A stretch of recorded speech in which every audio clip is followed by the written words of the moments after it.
Pemirsa dewasa ini, perkembangan sektor pariwisata di Kabupaten Karangasem semakin pesat dengan segala potensi yang dimiliki sehingga menjadi daya tarik yang tinggi bagi wisatawan Nusantara maupun mancanegara.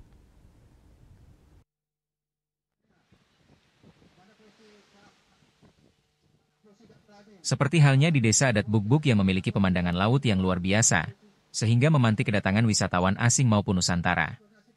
Namun, seiring fenomena perkembangan pariwisata di desa tersebut, juga berdampak terhadap terjadinya perselisihan.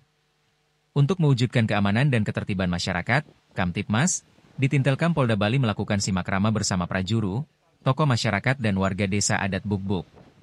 Diwakili oleh PLHK Subdit 3 di Tintelkam Polda Bali AKPI Nengamudarya menyampaikan, pro kontra di setiap lapisan masyarakat kerap terjadi, namun upaya penyelesaian permasalahan secara musyawarah merupakan jalan terbaik. Selain itu, pihaknya juga mengajak agar prajuru desa adat Buk-Buk untuk mengelola media sosial yang positif dan menyejukkan, sehingga mencegah gangguan provokasi destruktif yang berdampak pada terjadinya tindakan pelanggaran-pelanggaran hukum.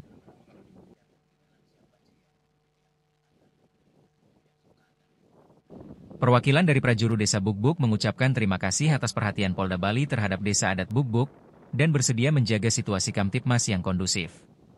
Sementara itu, tokoh perwakilan masyarakat menyambut baik pesan Kamtibmas dari Polda Bali dan mengajak masyarakat menjaga situasi yang kondusif serta memperjuangkan adat berjalan dengan aturan yang benar.